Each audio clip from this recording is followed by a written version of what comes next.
Hi guys, this is Vivek Saini and you are watching me on वीवूज auto vlog. स्वागत है guys एक और नई वीडियो में। आज मैं आपके सामने एक और कॉम्पैक्ट एसयूवी लेके आया हूं गाइस, और इस कॉम्पैक्ट एसयूवी का नाम है टाटा नेक्सॉन।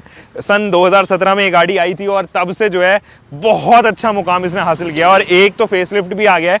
तो टाटा जो है ना बहुत जल्दी जल्दी फेसलिफ्ट लेके आ रही है। तो ऐसे में नेक्सॉन को हम लोग आज रिव्यू करेंगे। देखो, कॉम्पैक्ट एसयूवी की जब बात होती है ना, तो इतना मास मार्केट ये धीरे धीरे बनता जा रहा है कॉम्पैक्ट एसयूवी का, क्योंकि पहले कॉम्पैक्ट एसयूवी की जो श्रेणी थी वो actually premium hatchback, entry level hatchback या मिड लेवल हैचबैक ने ले रखी थी। लेकिन जब से ये सेगमेंट क्रिएट हुआ है 2012-13 में, जब इकोस्पोर्ट आई थी, हालांकि उससे पहले प्रीमियर रियो आई थी जिसने कॉम्पैक्ट एसयूवी को स्टार्ट किया था, बट वो फेम ऑब्वियसली उस इंडियन मैन्युफैक्चरर को नहीं मिल पाया। यहाँ पे टाटा, फोर्ड हो या फिर महिंद्रा हो, इन लोगों ने बहुत अच्छा मुकाम हासिल किया है। 2016 में आपने जो है वो मारुति सुजुकी ब्रेजा को यहाँ पर लॉन्च होते हुए देखा था, फिर ये आई, इसके बाद में फिर XUV 300 आई, WRV आ गई थी उसी दौरान, और अब तो न जाने कितनी एंट्रीज है। फिलहाल जो मैं काउंट कर पा रहा हूँ 6 से 7 एंट्रीज तो ऑलरेडी कॉम्पैक्ट एसयूवी में है, और 2 आने वाली है, क्योंकि निसान मैग्नाइट और एक रेनो की भी HBC करके लॉन्च होने वाली है, और सोनेट। ये सारी ही एंट्रीज जो है वो कॉम्पैक्ट एसयूवी की है।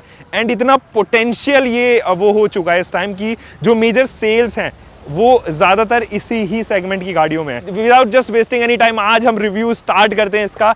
और चैनल पे पहली बार हो ना, मैं जानता हूँ चैनल पे पहली बार हो, तो प्लीज़ इसे सब्सक्राइब कर लो, नीचे जाके बेल आइकन दबा दो, और चलिए स्टार्ट करते हैं।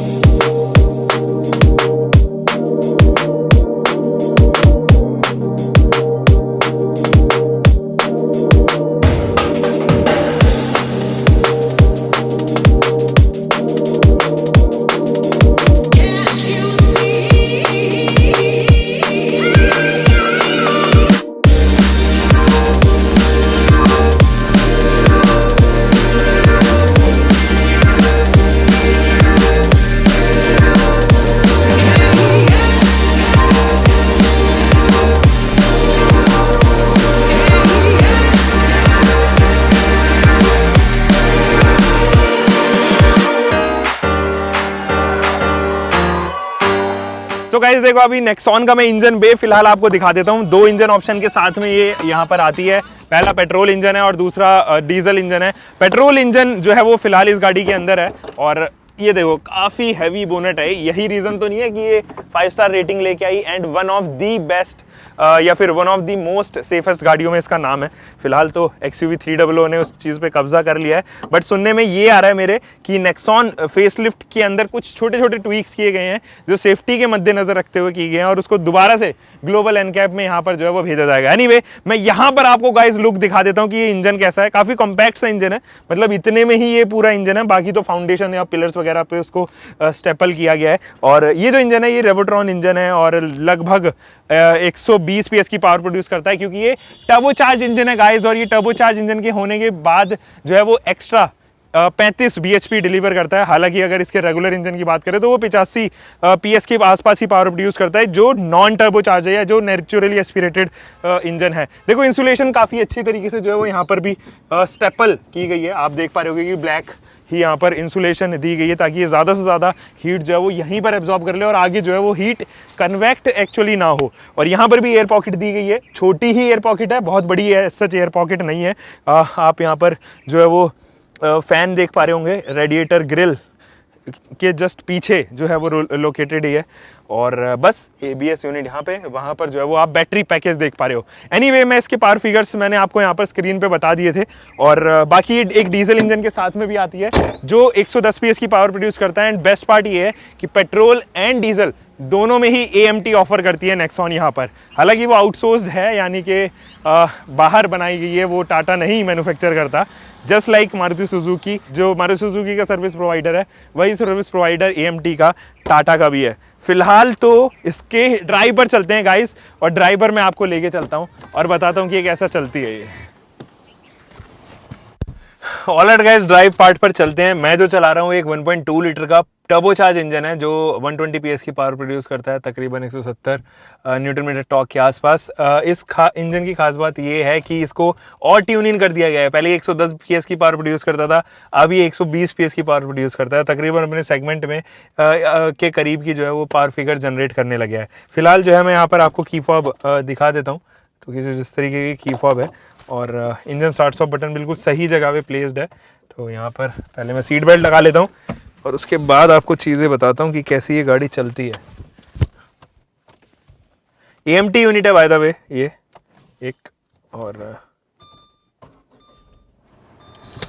मैं इसको पहले ड्राइव मोड पे डाल लेता हूँ। एयर कंडीशनिंग यूनिट से मैं काफ़ी खुश हूँ, बट अभी इसकी हल्की सी वॉल्यूम कम कर देता हूँ ताकि आप तक जो है वो आवाज़ यहाँ पर अच्छी आती रहे।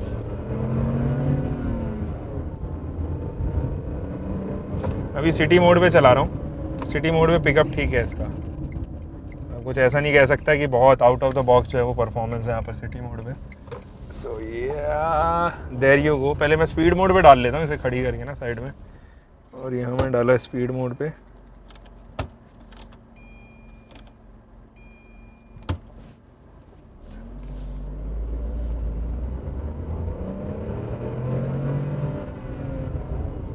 पहला गियर स्विच जो है यानी कि सेकंड गियर पे जो है वो 45 kmpl की स्पीड पर किया।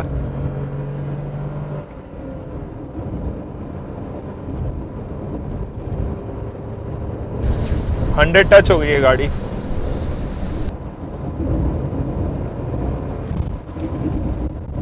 इलेक्ट्रॉनिक स्टेबिलिटी प्रोग्राम का यही फायदा होता है कि आप अराउंड द कॉर्नर जो है वो गाड़ी को स्टीयर कर सकते हैं और गाड़ी को पलटने का डर नहीं रहता, जबकि ये काफ़ी हाइटेड गाड़ी है।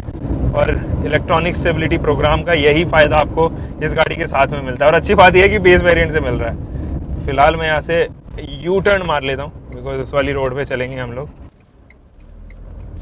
There we go.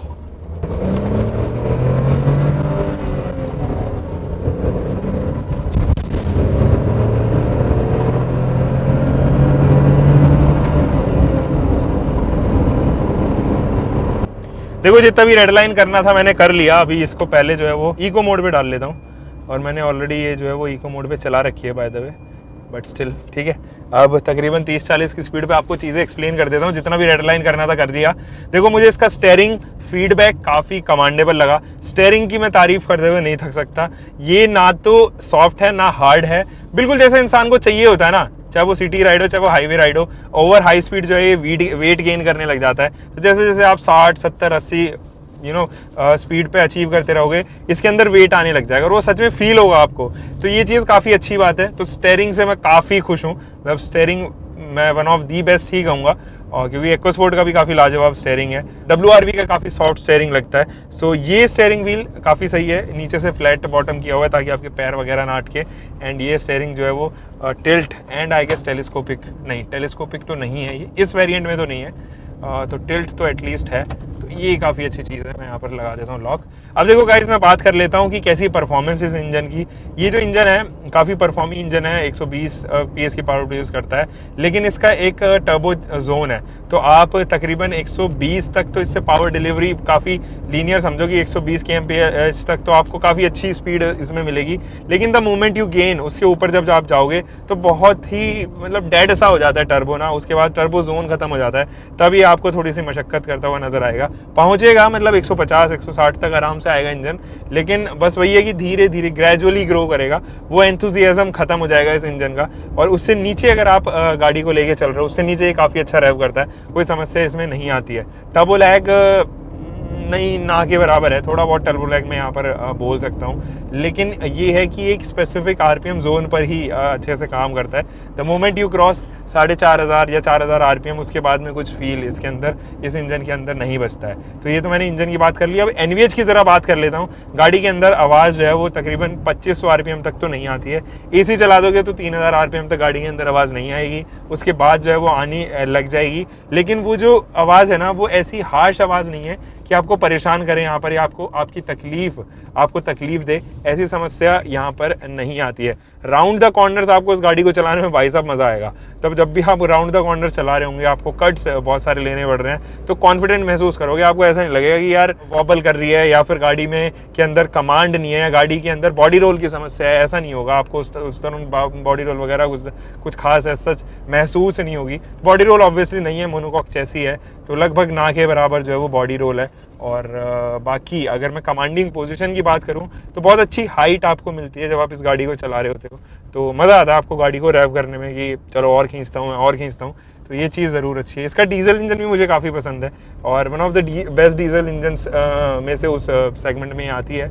Petrol engine, हाँ मैं ज़रूर कहूँगा कि पेट्रोल की प्राइसिंग इसीलिए लो भी है क्योंकि ये one of the best petrol engine नहीं है, और जितने में इसका डीजल वेरिएंट आता है उतने में इस सेगमेंट की और गाड़ियों का पेट्रोल इंजन आता है। एंड द रीज़न इज़ कि वो ज़्यादा बेहतर पेट्रोल इंजन्स हैं इससे, जैसे कि आप ब्रेजा का देख सकते हो या फिर आप एको स्पोर्ट का जो है वो यहाँ पर इग्नोर नहीं कर सकते, या फिर आप वेन्यू का 1.0 यहाँ पर देख सकते हो। तो ये तो है, लेकिन WRV का जो XUV 300 का जो पेट्रोल इंजन है, या WRV का पेट्रोल इंजन है, या वेन्यू का 1.2 लीटर का पेट्रोल इंजन है, इन तीनों से तो थोड़ा मुझे बेटर ही लगती है इस इंजन की परफॉर्मेंस। तो अगर उन तीनों गाड़ियों को आप छोटे इंजन के साथ में ले रही हो, I would suggest go for this car. कभी भी आपको जो है वो रिग्रेट एज सच महसूस नहीं होगा। छोटा ही टर्निंग रेडियस आपको यहाँ पर मिल जाता है, मेरे ख्याल में 5.2 मीटर के आसपास का इसका जो है वो यहाँ पर टर्निंग रेडियस आपको मिलता है। दोबारा से मैं स्पोर्ट्स मोड पे डाल देता हूँ। अब सस्पेंशन की ज़रा बात कर लेते हैं कि सस्पेंशन इसके कैसे हैं। तो गाइस देखो, अगर सस्पेंशन की मैं बात करूं तो यहाँ पर एक अच्छा सेट ऑफ सस्पेंशन मिलता है। मैकफर्सन स्ट्रट टॉर्शन बीम काफ़ी अच्छे से जो है वो गाड़ी को स्टेबल करके रखता है। अच्छी ग्रिप आपको यहाँ पर मिलती है, और कभी भी आपको ना, मतलब आप जब गाड़ी को चलाओगे तो गाड़ी को चलाती आपको समझ में आ जाएगा कि ये कितनी स्टेबल है या कितनी ग्रिप आपको देगी। 215 आपको सेक्शन मिलेगा टायर का, जो कि काफ़ी अच्छा टायर साइज़ है।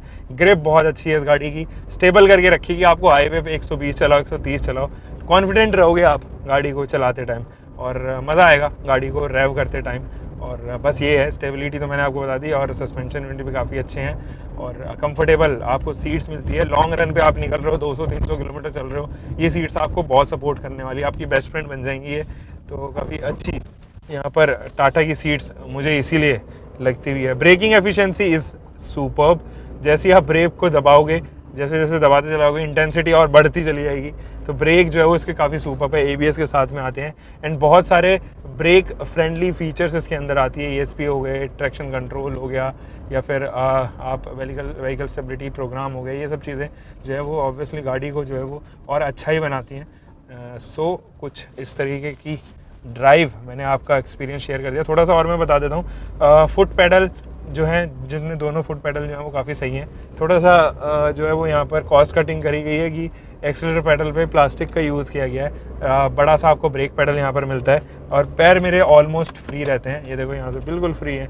लेफ्ट साइड में जो है वो आपको डेड पैडल मिलेगा। जो ये डेड पैडल है वो वहाँ पर आप अपना फुट रेस्ट कर सकते हो, तो ये समस्या एक्चुअली में नहीं आती है। व्यू की बात करना मैं भूल गया था, काफ़ी ब्रॉड व्यू मिलता है गाइस। पीछे का व्यू भी जो है वो काफ़ी अच्छा आपको यहाँ पर मिल रहा होता है, एंड ORVM का भी काफ़ी अच्छा, मैं ये कहूँगा कि प्रोजेक्शन या फिर व्यू यहाँ पर आपको मिलेगा।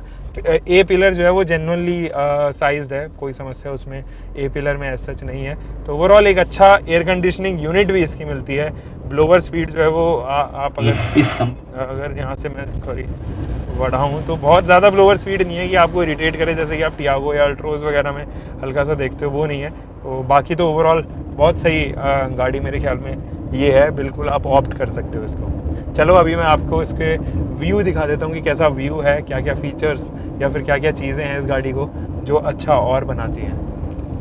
गाइस देखो, मैं जानता हूँ आप नई गाड़ी परचेज़ करना चाह रहे होंगे या फिर दिल्ली NCR से बिलोंग करते होंगे। इन केस दिल्ली NCR में आप या आपका कोई भी फ्रेंड नई गाड़ी खरीद रहा है यहाँ पर, तो मैंने नीचे एक लिंक डिस्क्रिप्शन में डाला हुआ है। बेस्ट प्राइसेस ऑफर कराना मेरी जिम्मेदारी है, एंड इन केस अगर आप इसी महीने गाड़ी खरीद रहे हो तो ही आप रिक्वेस्ट वहाँ पर डालो, वरना बम्बार्डमेंट हो जाती है लीड्स की, एंड उनके ऊपर वर्कआउट करना बहुत मुश्किल हो जाता है। तो हर महीने हम लोग जो है वो सेलेक्ट करेंगे, एंड बहुत अच्छी डील्स यहाँ पर गारंटीड मैं आपके लिए लेके आता रहूँगा। तो नीचे जाके फॉर्म ज़रूर चेकआउट कीजिए। सो गाइस, अपने फेवरेट पार्ट को जो है मैं हमेशा इसीलिए कोशिश करता हूँ कि सबसे पहले रखूँ, तो ड्राइव मेरे को पता है कि आपको काफ़ी पसंद है, और उसी के बिहाफ पर जो है वो कोई भी गाड़ी यहाँ पर जज की जाती है।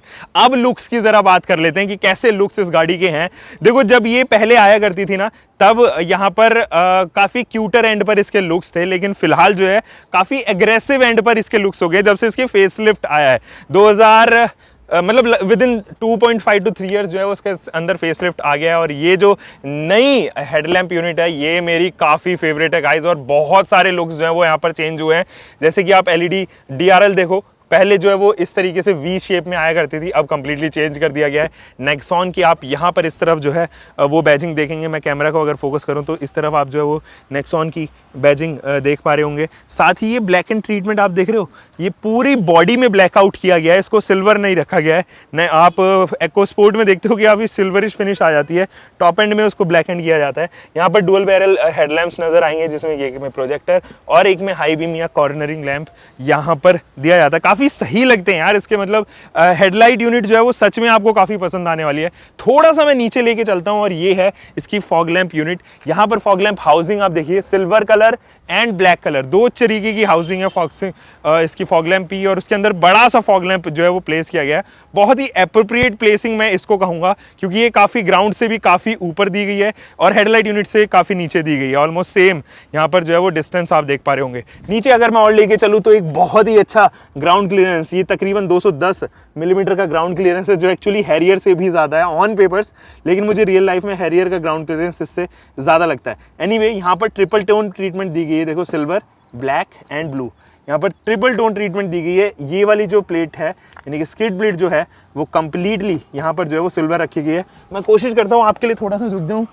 इंजन पे कोई भी प्रोटेक्शन नहीं है गाइस, मेरे ख्याल में इंजन में प्रोटेक्शन यहाँ पर होना चाहिए था, प्लास्टिक की ही क्यों ना हो, लेकिन इंजन प्रोटेक्शन काफ़ी मस्ट हो जाती है जब हम एसयूवीज़ की बात करते हैं, क्योंकि उनको रफ रोड्स काफ़ी कवर करनी होती है। बट येस, हम लोग इस चीज़ को भी नहीं भूल सकते कि इसका जो ग्राउंड क्लियरेंस है अपने सेगमेंट में दी बेस्ट है। मेरे ख्याल में अपने ही सेगमेंट में नहीं, एसयूवी या फिर क्रॉसओवर या फिर अर्बन एसयूवीज़ जितनी भी हैं, मिड साइज एसयूवीज़ जितनी भी हैं, उनमें सबसे ज़्यादा ग्राउंड क्लियरेंस इस गाड़ी का आ जाता है। यहाँ पर आप जो है वो क्रोम का टच देख पा रहे होंगे, काफ़ी अच्छा लग रहा है ये भी, एंड एरोइश अपील इसमें दी गई है, टाटा का लोगो बीच में, एंड ये पूरी ग्रिल जो है वो लगभग कवर की गई है, इसमें बहुत ज़्यादा एयर डैम देने की कोशिश नहीं की गई। ये कम्प्लीटली जो है वो पॉलिश्ड ब्लैक है, या फिर जिसको हम पियानो फिनिशिंग भी कहते हैं, वो यहाँ पर है। आपको यहाँ पर रेडिएटर की ग्रिल दिख रही होगी, एंड छोटे छोटे इम्प्लांट्स इसके एयर डैम में दिए गए हैं। ये वाला जो सेक्शन आप देख रहे हो ना, ये एक्चुअली इंटरकूलर है, this is not the condenser, इसके पीछे कंडेंसर दिया गया, फिर रेडिएटर ग्रिल आई गेस दी गई है, तो ये काफ़ी सही लग रही है। और पेडेस्ट्रियन क्रॉसिंग के लिए ये देखिए काफ़ी सॉफ्टर जो है वो प्लास्टिक यहाँ पर रखा गया है, ताकि पेडेस्ट्रियन नॉर्म को भी ये कवर कर सके, और यहाँ पर कैरेक्टर लाइंस खूब सारी दी गई हैं, तो आगे से बहुत एग्रेसिव गाइज ये लगती है। फिलहाल मैं आपको ना थोड़ा सा साइड प्रोफाइल के इसके दर्शन करा देता हूँ कि ये साइड प्रोफाइल में कैसी लग रही है। और तकरीबन 4 मीटर, क्योंकि इस कॉम्पैक्ट एसयूवी है, 4 मीटर में आने वाली श्रेणी में ये गाड़ी है। यहाँ से थोड़ा सा मैं दिखाता हूँ आपको, फेंडर पे जो है वो एक आर्क दिया गया है, काफ़ी अच्छा लग रहा है। ये ब्लैक कलर की ट्रीटमेंट यहाँ पे दी गई है, यानी कि प्लास्टिक क्लैडिंग यहाँ पर जो है वो फेंडर पे, या फिर जिसको हम व्हील आर्च कहते हैं, उसमें दी गई है। एंड ब्लैक एंड या फिर मशीन कट इसके जो है वो एलॉय व्हील्स दिए गए हैं, प्रिसिजन कट, मशीन कट या डायमंड कट, आप जो भी इसको कहना चाहो। वेंटिलेटेड आपको डिस्क ब्रेक मिलती है। अच्छी बात यह है कि ESP आपको जो है वो छोटे वेरिएंट्स यानी कि बेस वेरिएंट से ही मिल रहा है।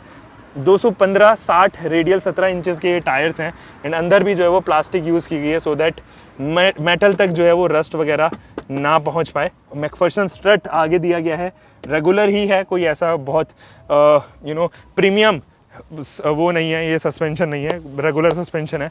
यहाँ से गाइज मैं आपको थोड़ा सा दिखाता हूँ कि गाड़ी लग कैसी रही है, तो एक लुक लीजिए आप। और थोड़ा सा मैं पीछे अगर आपको लेके चलूँ तो कुछ इस तरीके की गाड़ी जो है वो यहाँ से नज़र आती है। अब मैं कैमरा को वहीं पे रखता हूँ एंड यहाँ से दिखाता हूँ कि काफ़ी बड़ी है ना, और ORVM काफ़ी बड़ा सा मिलता है, इसके अंदर LEDs दिए गए हैं, ORVM काफ़ी बड़ा है, एंड एक वाइट कलर की स्ट्रिप जो है वो ऑल अक्रॉस द बॉडी जाती है, जो एक्चुअली पीछे भी मीट हो जाती है। यहाँ पर देखोगे अगर आप, ये मीट हो रही है ऑलमोस्ट।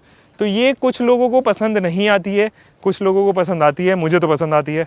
बाकी आपको कैसी लगती है ये वाली स्ट्रिप नेक्सॉन में, मुझे कमेंट सेक्शन में बताना।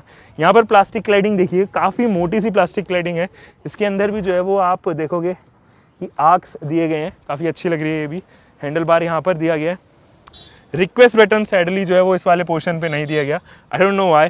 Hyundai की तरह टाटा भी कर रही है कि रिक्वेस्ट बटन इस साइड नहीं दिया। और यहाँ पर जो है आपको रूफ रेल दी गई है, जो कि प्रैक्टिकल रूफ रेल नहीं है, कॉस्मेटिक है, केवल डिज़ाइन के लिए है, लेकिन अच्छी लगती है। ऊपर भी 3 टोन ट्रीटमेंट दी गई है, वाइट फिर ब्लू फिर ब्लैक, तो 3 टोन ट्रीटमेंट आपको यहाँ पर आ गई। अगर आप रूफ रेल की भी सिल्वर ट्रीटमेंट देख लोगे तो 4 कलर के टोन्स यहाँ पर आ गए हैं। आप देखोगे कि फ्यूल लिड जो है वो पुश पुश पॉपअप नहीं है, यानी कि आप जैसे ही इसको पुश करते हो तो वो पॉपअप हो जाता है। आपको अंदर से ही मैनुअली इसको खोलना पड़ेगा। थोड़ा सा पीछे चल लेते हैं। यहाँ पर जो है वो हमेशा की तरह एनिमल किंगडम आपको नज़र आएगा, एनिमल फैमिली नज़र आएगी। यहाँ पर की लायन है आई गेस ये, और ये काफ़ी अच्छा लग रहा है। डिफॉगर यूनिट के अंदर ही इसको दिया गया है, और यहाँ पर आप देखोगे defogger unit high mounted, stop lamp super दी गई है, एंड सेंटर एंटीना जो है वो ब्लैक कलर का दिया गया है गाइस। यहाँ पर वाइपर जो है वो रेगुलर छोटा वाइपर, क्योंकि पीछे आता है तो वही पर वाइपर है। ये कुछ इस तरीके की फिनिशिंग जो है वो यहाँ पर रियर एंड में नज़र आएगी। लेकिन आप देखोगे कि मटेरियल का काफ़ी अंतर है।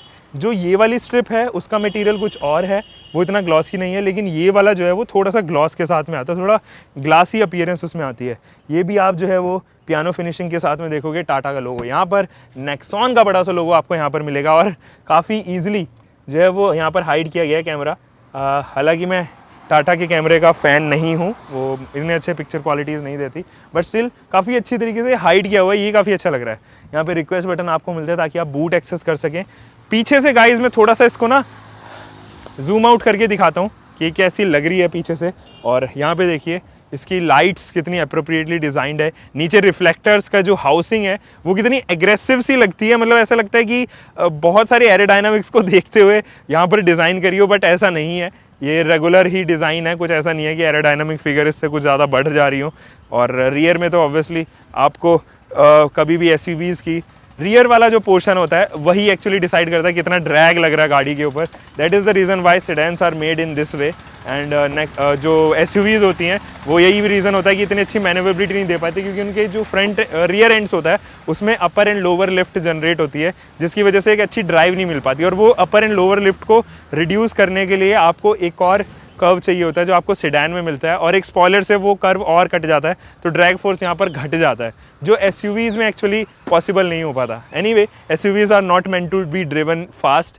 उनका जो रियल काम होता है वो रफ रोड्स को एक्चुअली कवर करने का होता है, या फिर ऑफ रोड्स थोड़े से इंस्पायर्ड एसयूवीज़ होती हैं, वो इतनी अच्छी ड्राइव एक्चुअली नहीं दे पाती। एनीवे, ये आउट ऑफ टॉपिक जा रहे हैं हम लोग।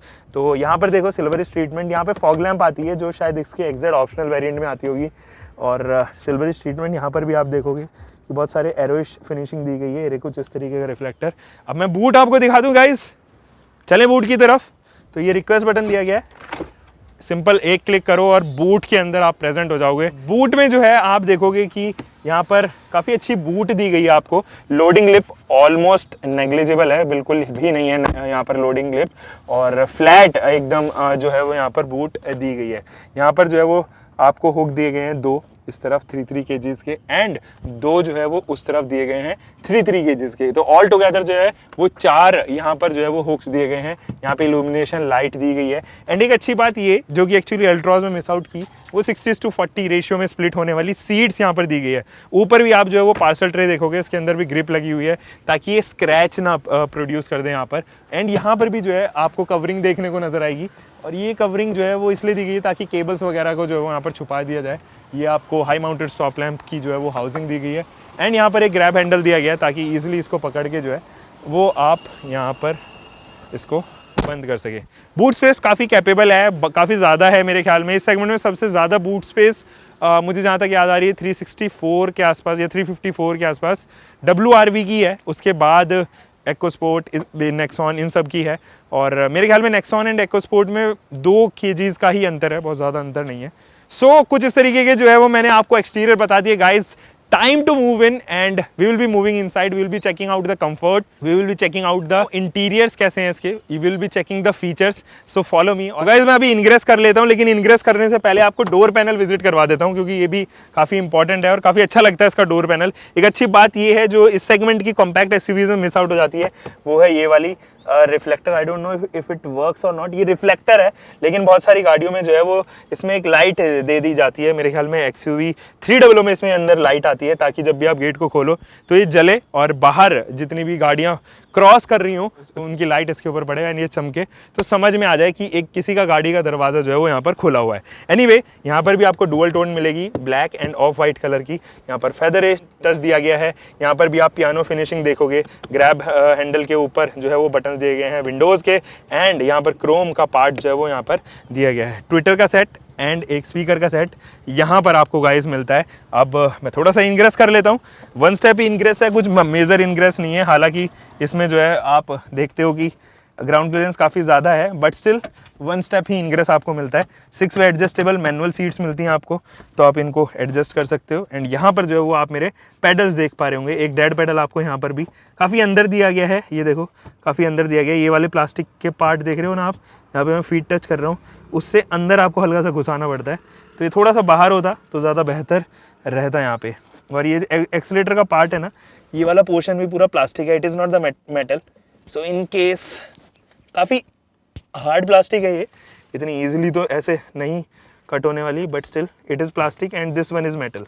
सो मेटल इसलिए यहाँ पर यूज़ किया गया बिकॉज इमरजेंसी में brakes should be more strong. इनको बाय द वे फॉर्जिंग के साथ में बनाया जाता है ताकि ये टूटे ना। तो अब मैं आपको इंटीरियर्स दूसरी साइड से चेकआउट करवा देता हूँ। सो गाइस अब इंटीरियर्स चेकआउट कर लेते हैं, लेकिन उससे पहले इसकी जो है मैं आपको की फॉब दिखा देता हूँ। 4 बटन्स आते हैं। ये की फॉब जो है ना लगभग सारी गाड़ियों में टाटा यूज़ करती है, अल्ट्रोज में, नेक्सॉन में, हैरियर में, इनफैक्ट ग्रेविटास में भी यही यूज़ होने वाली है। फिलहाल जो है मैं यहाँ पर बता देता हूँ कि क्या क्या चीज़ें हैं। और ये आप देखोगे कि इस हैंडल बार पे जो है आपको लेदरेट टच मिलेगा और piano finishing all across the steering. काफ़ी अच्छा स्टेयरिंग है। पुराने वाली प्री फेसलिफ्ट यानी कि नेक्सॉन जो है उससे वे बेटर इसका मुझे स्टेयरिंग लगता है, क्योंकि ये अल्ट्रोज में भी अब यूज़ हो रहा है। और दोनों तरफ ही इसके जो है वो हॉर्न दिया गया है। हॉर्न की पिच भी काफ़ी अच्छी है और बीच में टाटा का लोगो। लेफ्ट साइड में जो है वो माउंटेड ओआरवीएम के कंट्रोल्स, यहाँ पर राइट साइड में भी माउंटेड ओआरवीएम के कंट्रोल्स मिलते हैं आपको। और थोड़ा सा मैं आपको यहाँ से इंजन स्टार्ट स्टॉप बटन को इग्निशन ऑन करके दिखा देता हूँ। गाड़ी स्टार्ट हो गई है फिलहाल, तो अब मैं ऑफ कर देता हूँ। एंड अब ये देखिए कुछ इस तरीके का इसका जो है वो इंस्ट्रूमेंट क्लस्टर यहाँ पर दिया गया है, जिसमें लेफ्ट साइड में आपको टेकोमीटर मिलेगा। अभी मेरे ख्याल में गाड़ी वो नहीं कर पा रही होगी, तो मैं अब दिखाता हूँ। लेफ्ट साइड में ये देखिए गाइस, डिजिटल टेकोमीटर यहाँ पर दिया गया है, जिसका आरपीएम लिमिटर जो है वो न्यूट्रल पे या पार्किंग पे 4000 आरपीएम पे रखा गया है। राइट साइड में आप देखोगे तो आपको जो है वो फ्यूल गॉज मिलेगा और डिजिटली आपको जो है वो टेम्परेचर गॉज भी मिलेगा। डैशबोर्ड सिंबल्स ऊपर एंड बीच में जो है वो एमआईडी दी गई है, जिसमें कि fuel efficiency, odometer, trip 1, trip ए, इंस्टेंट फ्यूल एफिशिएंसी। इनफैक्ट आप यहाँ पर जो है वो देख पा रहे होंगे टीपीएमएस भी दिया गया है। एंड राइट साइड में जो है वो डैशबोर्ड के काफ़ी सारे सिंबल्स मिल पा रहे होंगे। सो एनीवे अब थोड़ा सा मैं इस गाड़ी को कर लेता हूँ यहाँ से बंद एंड इस वाले पार्ट को आपको दिखाता हूँ। ये वाला पार्ट भी आपको है piano finishing, but it is not the black piano finishing. यहाँ पर भी जो है वो बहुत सारे स्ट्रक्चर्स बने हुए हैं, एरो स्ट्रक्चर्स बने हुए हैं। पूरी बॉडी पर जो है वो नर्लिंग की गई है ताकि यहाँ पर स्क्रैच गाड़ी पे एक्चुअली ना लग पाए। ये देखिए मैं कितनी भी कोशिश कर लूँ स्क्रैच इतनी जल्दी इस पर नहीं लगेगा, क्योंकि नर्लिंग की गई है, चारों तरफ नर्लिंग गई है। तो इनकेस आप अपने यहाँ पर वॉलेट वगैरह कुछ रख भी रहे हो तो अच्छी ग्रिप मिल जाती है। एसआरएस की बैजिंग यहाँ पर एंड ये एक बहुत अच्छा इंफोटेनमेंट सिस्टम आपको यहाँ पर देखने को नजर आएगा। इसका touch response over the period of time जो है वो इंक्रीज हुआ है और ठीक हो गया है। बहुत ज़्यादा मैं इसको अच्छा नहीं कह सकता अभी भी, क्योंकि हल्का फुल्का जो है वो लैग स्टिल अभी इस गाड़ी के अंदर में है। एनीवे कुछ ऐसा ही इंस्ट्रूमेंट क्लस्टर इसका यहाँ पर आप देख पा रहे होंगे। टच रेस्पॉन्स काफ़ी अच्छा, एंड्रॉइड ऑटो, एप्पल कारप्ले के साथ में ये गाड़ी आती है। एक DRVM यहाँ पर भी दिया गया है, ये एसेसरी का पार्ट है। मैं जानता हूँ कैंट का मेरे पास में भी एक मेल आई थी कैंट का कि they are selling out this as the accessory part. Anyway यहाँ पर भी आप देखोगे कि कुछ ऊपर जो है वो स्ट्रक्चर बनाया गया है, तो ठीक है। लेकिन सैड पार्ट ये है कि ऑटोमेटिक IRVM नहीं है, मैनुअल IRVM आपको यहाँ पे मिलता है। हालांकि आपके पास में जो है वो एक सनरूफ ज़रूर छोटी मिल जाती है, अभी छोटी सी सनरूफ है, बहुत बड़ी सनरूफ आपको नहीं मिलती, बट ठीक है, इट लुक्स क्वाइट गुड। यहाँ से भी काफ़ी अच्छी हवा मैं फ़िलहाल महसूस कर पा रहा हूँ। सनवाइज़र पे जो है वो कार्ड होल्डर दिया गया है, no mirror and no lights. इधर भी अगर आप देखोगे तो इस वाले सनवाइज़र में मिरर तो है, बट वो लाइट नहीं है अभी भी। कहीं कहीं जो है वो मेरे को अभी भी फिट एंड फिनिश की कमी नज़र आ रही है, जैसे कि ये देखिए बिल्कुल प्रॉपर या एक्यूरेट यहाँ पर नहीं है। एक अच्छी बात ये है कि यहाँ पर आपको जो है ना वो हुक मिलता है, वो पुराने वाली में भी मिलता था, काफ़ी अच्छा लगता है। अम्ब्रेला होल्डर आपको जो है वो इस तरफ देखने को नज़र आएगा बॉटल होल्डर्स के साथ में, और कुछ इस तरीके का अम्ब्रेला होल्डर, बॉटल होल्डर यहाँ पर दिए गए हैं। फिलहाल अगर मैं यहाँ पर सीटिंग पोस्चर की गाइस बात करूँ ना, तो काफ़ी अच्छा सीटिंग पोस्चर है। मैं कमांडिंग पोजीशन मेरे को अभी फ़िलहाल मिली हुई है। एंड डक, प्रॉपर डक इसे नहीं कह सकते, बट हाँ लगभग 70% मेरे को ग्रैब इसने ऊपर वाले पार्ट से किया हुआ है एंड लगभग 50% नीचे वाले पार्ट से मेरे को ग्रैब किया हुआ है, तो ठीक है। यहाँ पर कुशन काफ़ी अच्छा है, स्पेस जो है वो हेडरूम ठीक ठीक मुझे मिल रही है, कोई बहुत अच्छी हेडरूम यहाँ पर नहीं है। पीछे चलते हैं और पीछे का स्पेस ज़रा चेकआउट करते हैं गाइस यहाँ से इनग्रेस करने की मैं कोशिश करूँगा और सिंगल स्टेप इनग्रेस जो है वो यहाँ पर दिया गया है, कोई समस्या यहाँ पर भी ऐसा नहीं है। एंड यूटिलिटी स्पेस जो है वो इस टॉपिक में ज़रा सा बात कर लूँ, क्योंकि जिस तरीके की यूटिलिटी स्पेसिंग टाटा अपनी गाड़ियों में देता है ना, मुझे नहीं लगता कि किसी भी सेगमेंट में कोई भी गाड़ी इतनी ज़्यादा यूटिलिटी स्पेस को प्रॉपरली, मतलब एक प्रैक्टिकल गाड़ी जब बनाई जाती है तो वो देखी जाती है उसको। जब आप इंजीनियर करते हो तो उसके अंदर छोटी छोटी ऐसी चीज़ें डालते हो जो कि एक्चुअली बाद में कस्टमर के लिए काफ़ी हेल्पफुल रहे, उनकी लाइफ जो है वो थोड़ी सी स्ट्रेस फ्री बनाए। जिनमें से एक बॉटल होल्डर आपको यहाँ पे पास हो गई, कूल ग्लव बॉक्स हो गई, यूटिलिटी स्पेसेस हो गई, एक अच्छी सीट्स की पोजीशनिंग काफ़ी अच्छी हो गई, हेडरूम इस तरीके से मिल जाए कि ज़्यादा से ज़्यादा लोग जो है वो अच्छी हाइट के भी जो है वो यहाँ पर फिट हो सके। अन्यथा सपोर्ट की बहुत ज़्यादा ज़रूरत होती है। तो इस तरीके से मुझे कभी भी टाटा के प्रोडक्ट्स के साथ में ये शिकायत नहीं हुई कि भाई कुछ दिया ही नहीं हुआ है, बॉटल होल्डर्स गायब है, जैसे कि आप फोर्ड एको स्पोर्ट में देखते हो या फिर फ्री स्टाइल में देखते हो बॉटल होल्डर्स ही नहीं है। लेकिन यहाँ पर यूटिलिटी स्पेस को जो है ना वो एक नया दर्जा दे दिया गया है, ये मुझे लगता है। तो फिलहाल यहाँ पर आपको बॉटल होल्डर्स मिलते हैं, यहीं ट्विटर एंड स्पीकर का सेट हमेशा की तरह दी बेस्ट जो है वो यहाँ पर आपको सराउंड क्वालिटी मिलेगी।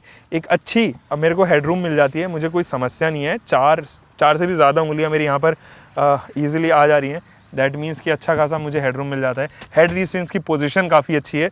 Under Thai support, amazing under Thai support यार, मतलब इस सेगमेंट में मेरे ख्याल में इससे ज़्यादा अंडर थाई सपोर्ट किसी गाड़ी का नहीं है, इसीलिए मैं काफ़ी कंफर्टेबली बैठ भी पा रहा हूँ। मतलब मैं किसी भी पोस्चर पे बैठ जाऊँ, मैं स्ट्रेट भी क्यों ना बैठ जाऊँ, तब भी मेरे लिए अंडर थाई सपोर्ट की कमी नहीं आ रही है। अच्छा लेग रूम आपको यहाँ पर मिलता है, कर्व्ड आउट सीट्स हैं, ये देखिए ये वाली जो सीट है ना काफ़ी कर्व्ड आउट की गई है, जिसकी वजह से मेरा लेग रूम ऑटोमेटिकली बढ़ जाता है।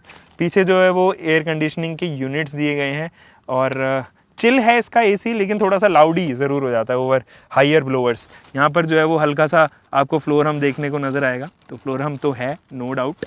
और अगर मैं बीच वाले इंसान की बात करूँ तो वो कुछ इस तरीके से यहाँ पर बैठता है, जो कि कुशनी पार्ट पर ही है। मतलब ठीक है, मैं बहुत ऑर्डरली नहीं बैठ पा रहा, लेकिन मुझे एक हल्की सी हाइट मिल गई है, क्योंकि ये सेपरेशन है ना, ये स्कूप्ड आउट किए हुए हैं दोनों सीट्स, तो इसकी वजह से मुझे थोड़ी सी हाइट मिल गई है और मेरा हेड रूम थोड़ा सा कम हुआ है।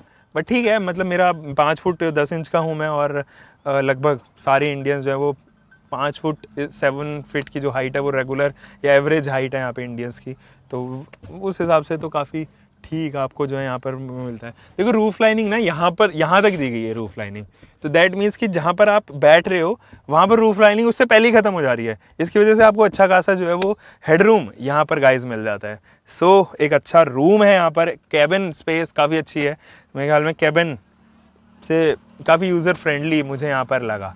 सो बस कैबिन में तो इतना ही था गाइज। यहाँ पर अब बात कर लेते हैं कंक्लूजन की, आप ये गाड़ी खरीद सकते हैं कि नहीं खरीद सकते, क्या मेरी राय है इस गाड़ी को लेके, फाइनली आपको यहाँ पर मैं बता देता हूँ। देखो जिस प्राइसिंग में ये आती है, क्या इसको अभी भी वैल्यू फॉर मनी कहा जाना चाहिए? मेरे हिसाब से तो जी हाँ, बिल्कुल कहा जाना चाहिए इसको वैल्यू फॉर मनी अभी भी। एंड रीज़न क्या है मैं आपको बता देता हूँ। पहला रीज़न ये है कि जिन सेफ्टी फीचर्स के साथ में ये एज स्टैंडर्ड आ रही है, कोई गाड़ी नहीं आ रही है और मुझे नहीं लगता कि कोई गाड़ी आ भी पाएगी, जिनमें से आपको इलेक्ट्रॉनिक स्टेबिलिटी प्रोग्राम जैसे फीचर जो हैं वो बेस वेरिएंट से मिल रहे हैं। ABS CBD ये हर गाड़ियाँ दे रही हैं, लेकिन इस गाड़ी के साथ में ये एक प्लस पॉइंट इसके साथ में जुड़ जाता है 5 स्टार ग्लोबल एनकैप की रेटिंग्स, जिसमें लगभग टाटा की सारी गाड़ियाँ आती हैं, उनमें से ये भी एक है। तो 5 स्टार ऑब्वियसली एल्ट्रोज और इसको मिलते हैं, और बाकी दो जो छोटी गाड़ियाँ उनको 4 स्टार रेटिंग दी गई है। तो दूसरी चीज़ ये हो गई।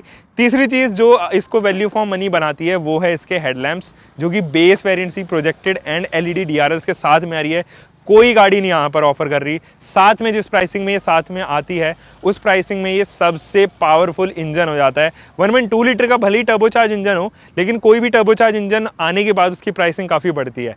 इसमें ऐसा नहीं हुआ। 1.2 लीटर का अगर ये टर्बोचार्ज इंजन है, 6.96 लाख रुपीज़ से स्टार्ट हो रही है। Phenomenal work done by Tata I would say, and ऐसे में मोस्ट पावरफुल गाड़ी ये बन जाती है। मैं जानता हूँ कि 121 PS जो है वो यहाँ पर एको स्पोर्ट के पास में, एंड 121 ही आई गेस यहाँ पर वेन्यू के पास में है, बट उनका जो इंजन है वो इससे 1.5 लाख रुपए महंगा है गाइस। तो ऐसे में ये एक बहुत वैल्यू फॉर मनी प्रोडक्ट साबित हो जाता है।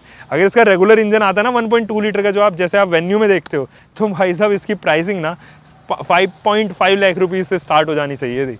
तो इन केस अगर इसको और सस्ता बनाना है तो टर्बो चार्जर हटा दो, इंटरकूलर ये सब यूनिट, इवेपोरेटर जितने भी यूनिट होती हैं टर्बो चार्ज इंजन की, वो सब हटा दो, कॉस्टिंग बचाओ और सस्ते में ये प्रोडक्ट आ सकता है। ऐसे में yes, it is a value for money product now, और आप इस गाड़ी के साथ में बिल्कुल जा सकते हो गाइस। डीजल खरीद रहे हो तो और भी ज़्यादा मुझे खुशी होगी, क्योंकि वो ज़्यादा रिफाइनर एंड पर है। पेट्रोल खरीद रहे हो, सिटी के लिए अगर आप ले रहे हो, आँख मूंद के ये गाड़ी खरीद लो। ऑटोमेटिक लेना है, AMT लेना है, चले जा सकते हो, क्योंकि चीपेस्ट ऑटोमेटिक आपको इसमें ऑफर यहाँ पर होता है। इसके अलावा AMT जो है वो आपको XUV 300 में मिलता है, वरना अब तो IMT आ गया है मेरे ख्याल में वेन्यू में। So guys yes, this is a worth buying and best decision you can ever have in your life.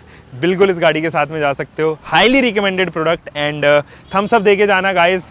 मेहनत को मेरी सफल आप ही लोगों को बनाना है, तो शेयर कर दो अपने दोस्तों के साथ में। And in case you are watching me और अभी तक सब्सक्राइब नहीं किया है तो वो बेल आइकन ज़रूर दबा देना रेड बटन के साथ में। मिलते हैं गाइज एक और नई वीडियो के साथ में। Until for the next time, bye bye, take care and keep loving your car, drive safe guys.